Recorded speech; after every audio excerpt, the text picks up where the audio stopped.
Long term, what is going to happen as the climate continues to get hotter, as the ocean level continues to rise? Well, some places are going to be hit earlier than others. And so the Florida Keys, that's an area that is going to be devastated, and it's not that long in the future. And they're starting to prepare for it, but their preparation seems still to be a little bit out of scale with what's going to happen. So Monroe County officials had this 7-hour meeting back on Monday about this. They agreed to push ahead with a plan to elevate streets throughout the Keys to keep them from perpetual flooding.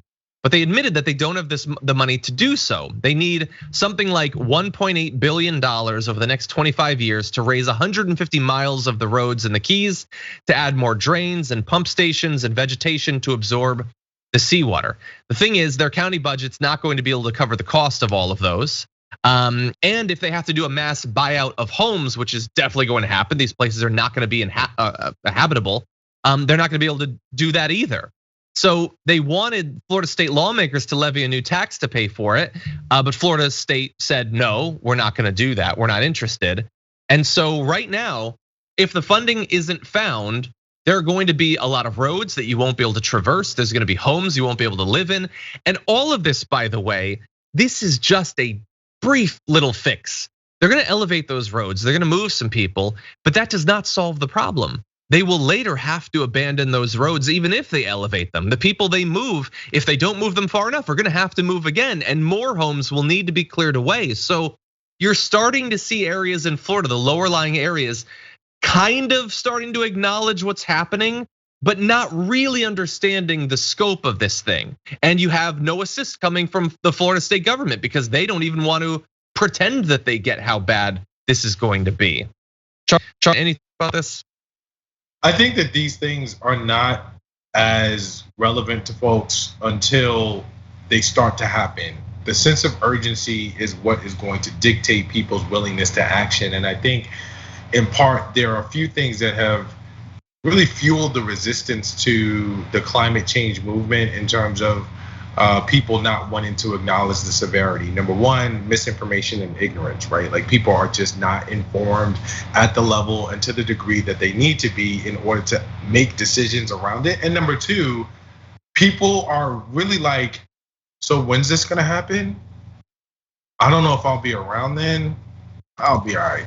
And so when it comes to, when it comes to like making decisions that are uncomfortable or difficult in the present, to stave off what could or might happen with your mumbo jumbo wizardry science in the future, people will tend to sort of err on, well, we want to spend that money on this now because it's something that we can reach and touch, as opposed to something that may be 30, 40, 50 years off, even though now we're at 30, 40, 50 years from when people began to see this. And then the other thing is like, I say this in jest kinda, but it's actually a real thing.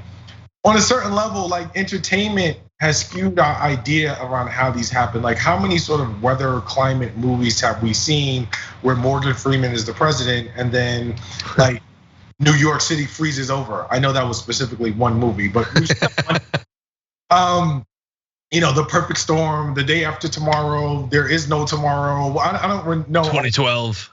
Yeah, I don't know these titles, but I think people sort of process even a small part of them, even though it's a movie, like if it's not a cataclysmic event, by the way, I don't know how much more cataclysmic you want than a heat dome that is literally buckling streets in the Pacific Northwest. But putting that aside, if it's not like a cataclysmic event, I think people sort of undervalue the urgency of it and the severity of it because they feel like we can put it off. But we're at the point that you cannot keep kicking the can down the road. Yeah, 100%. Yeah, it might not be as sexy as the movies, and it doesn't work exactly like you think. Like we talk about sea level rise, and I think people think it's like, oh, the street's here, the river's here, you're good, or the ocean's here, and then it goes up, and then oh no, it's getting close. Oh, now it's not habitable. That's not how it works at all.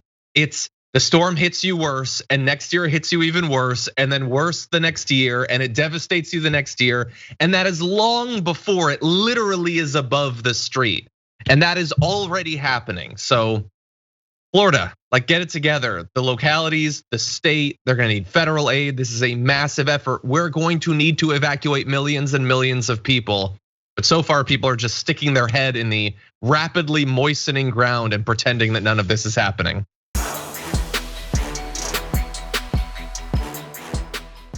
Check out the Damage Report podcast each day, wherever you get your podcasts, whether Pocket Casts or Stitcher or iTunes. You can join me as I give you the news and stories you want, with a range of co-hosts and interview guests jumping in on the fun each day. Again, that's the Damage Report, wherever you get your podcasts. And if you get them at iTunes, don't forget to rate and review. Sometimes I'll read them live on the show.